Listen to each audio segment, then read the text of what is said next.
কিছুই বাদ রাখছেন না তিনি। প্রভিসিকে মারধর করা, জোর করে শিক্ষকদের পদত্যাগে বাধ্য করা, সাবেক ছাত্রলীগ নেতাকে পিটিয়ে নেতৃত্ব দেওয়া, ৮ ঘণ্টা রেললাইন অবরোধ করে রাষ্ট্রীয় ক্ষতিসহ গুরুতর নানা অভিযোগ আগে থেকেই রয়েছে। অতি সম্প্রতি বিশ্ববিদ্যালয়ের লাইব্রেরিতে ঢুকে লাঠি দিয়ে শিক্ষার্থীদের কেন্দ্রীয় গ্রন্থাগারের সামনে এক শিক্ষার্থীর দিকে তেড়ে গেছেন বেলচা হাতে। সাধারণ কথাও তিনি স্বাভাবিকভাবে বলেন না, তীব্র আক্রমণ করে বলতে ভালোবাসেন। প্রতিপক্ষকে মাটিতে পুঁতে ফেলতে চান, কুকুরকে দিয়ে কলিজা খাওয়াতে চান বিরোধিতাকারীর। নিজের ফেসবুক প্রোফাইলে হুমকি ধামকির পোস্ট করেন বীর দর্পে। এভাবেই একের পর এক বিতর্কিত কর্মকাণ্ড ও উগ্র আচরণে আলোচনা সমালোচনার জন্ম দিচ্ছেন রাজশাহী বিশ্ববিদ্যালয় কেন্দ্রীয় ছাত্র সংসদ তথা রাকসুর সাধারণ সম্পাদক সালাউদ্দিন আম্মার। উপাচার্য থেকে শুরু করে সাধারণ শিক্ষার্থী সবাই তার বেপরোয়া ব্যবহারে ত্যক্ত, বিরক্ত ও শঙ্কিত। বিশ্ববিদ্যালয় কর্তৃপক্ষ, শিক্ষক ও শিক্ষার্থীদের ভাষ্য, আম্মারের বেপরোয়া কর্মকাণ্ডে বিশ্ববিদ্যালয়ের ভাবমূর্তি নষ্ট হচ্ছে। তার বিরুদ্ধে এর আগে 3টি তদন্ত কমিটি হলেও কোনো প্রতিবেদন দেওয়া হয়নি। অনেকে বলছেন সাবেক উপাচার্য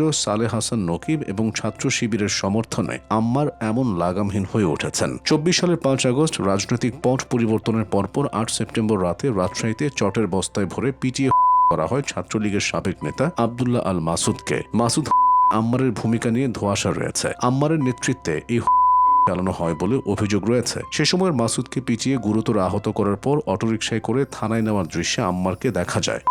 থানায় আনা হলে সেখানেও আম্মারকে উপস্থিত থাকতে দেখা যায়। যদিও আম্মারের দাবি তিনি অন্য কাজে থানায় গিয়েছিলেন এবং এই সঙ্গে তার কোনো সম্পর্ক নেই। এর আগে 2014 সালে মাসুদের উপর চালিয়ে তার এক পায়ের গোড়ালি পর্যন্ত বিচ্ছিন্ন করে ফেলে বলে ছাত্র শিবিরের বিরুদ্ধে অভিযোগ রয়েছে। এরপর থেকে রাজনীতি ছেড়ে দিয়ে তিনি পঙ্গুত্ব জীবনযাপন করছিলেন। চলাফেরা করতেন প্লাস্টিকের পায়ে ভর করে। 25 ডিসেম্বরে বিশ্ববিদ্যালয়ের 6 জন ডিনকে জোরপূর্বক পদত্যাগপত্র লেখান নিজেকে পরিবেশগতভাবে শিবির দাবি করা আম্মার। এরপর নিজে দাঁড়িয়ে থেকে ডিন অফিসে তালা ঝুলিয়ে দেন। এছাড়া উপাচার্যের কাছে আওয়ামী লীগপন্থী শিক্ষকদের তালিকা দিয়ে তাদের ধরে থানায় সোপর্দ করার হুমকিও দেন। তার বিরুদ্ধে উপাচার্য মাইনুদ্দিনকে লাঞ্ছিত করা এবং একজন উপ রেজিস্ট্রারের দাড়ি ধরে টানাটানির অভিযোগ রয়েছে। আছে একটি হলের ছাত্র সংসদের জিএসকে কলার ধরে হেনস্থা করার কীর্তি। রাজনৈতিক কর্মসূচির ক্ষেত্রে বিতর্কের জন্ম দিয়েছেন তিনি। প্রধানমন্ত্রী তারেক রহমানকে স্বাগত জানিয়ে টাঙানো একটি ব্যানার ছিঁড়ে ফেলে সেই ভিডিও ফেসবুকে প্রচার করেন আম্মার। এতে ক্ষুব্ধ হয়ে শিক্ষকরা উপাচার্যের কাছে তার মানসিক চিকিৎসার দাবি তুলেছিলেন। ব্যক্তিগত আচরণ ও অন্যান্য ক্ষেত্রেও অভিযোগ কম নয়। ডাকসুর এক নারী নেত্রীর ফেসবুক পোস্টে আপত্তিকর মন্তব্য করে সামাজিক যোগাযোগ মাধ্যমে তীব্র সমালোচনার মুখে পড়েন তিনি।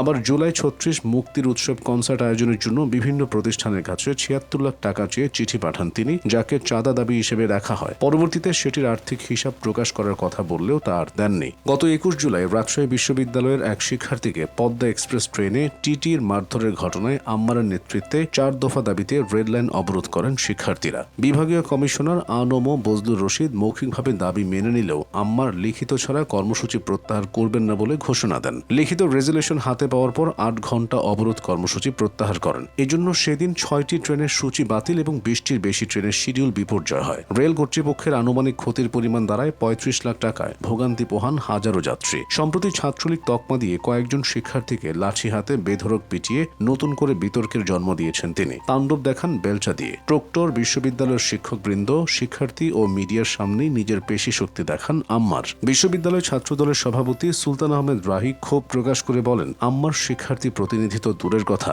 সাধারণ শিক্ষার্থীর আচরণও করছেন না। আমরা তার কঠোর শাস্তি চাই। ছাত্র শিবির পরিচালিত তামিরুল মিল্লাত মাদ্রাসায় পড়াশোনা করা আম্মার নিজেকে ফেসবুকে জীবন্ত গাজী বলে দাবি করেন। তার পরিবারের সদস্যরা জামায়াতে ইসলামের রাজনীতির সঙ্গে জড়িত। জুলাই গণ অভ্যুত্থানের সময় বৈষম্য বিরোধী আন্দোলনের বিভিন্ন স্লোগান দিয়ে পরিচিতি পান তিনি। পরে বিশ্ববিদ্যালয়ে পোষ্যকোটা বিরোধী আন্দোলনের নেতৃত্ব দিয়ে সাধারণ শিক্ষার্থীদের কাছে জনপ্রিয় হন। কিন্তু রাকসুর সাধারণ সম্পাদক নির্বাচিত হওয়ার পরপরই বদলে যেতে থাকে তার আচরণ। রাবি ক্যাম্পাসের ছাত্র নেতারা বলছেন, রাকসু নির্বাচনের সময় আম্মারের বিতর্কিত রাজনৈতিক পরিচয় লুকিয়ে রাখা হয়েছিল। এখন তিনি শিবিরের প্রক্সি হিসেবে ক্যাম্পাসে সহিংস রাজনীতি ফিরিয়ে আনার চেষ্টা করছেন। গণতান্ত্রিক ছাত্র জোটের আহ্বায়ক ফুয়াদ রাতুল বলেন, আম্মার ক্যাম্পাসে পেশি শক্তির মহড়া দিচ্ছেন, যা অতীত সহিংস ছাত্র রাজনীতিরই ইঙ্গিত দেয়। ছাত্র অধিকার পরিষদের সভাপতি মেহেদি মারুফ অভিযোগ করেন, শিবির নিজেদের ভাবমূর্তি রক্ষা করতে সরাসরি মাঠে না নেমে আম্মারকে দিয়ে এসব বিতর্কিত ও উগ্র কর্মকাণ্ড পরিচালনা করছে। অভিযোগের পাহাড় নিয়ে জিএস সালাউদ্দিন আম্মার কি বলেন,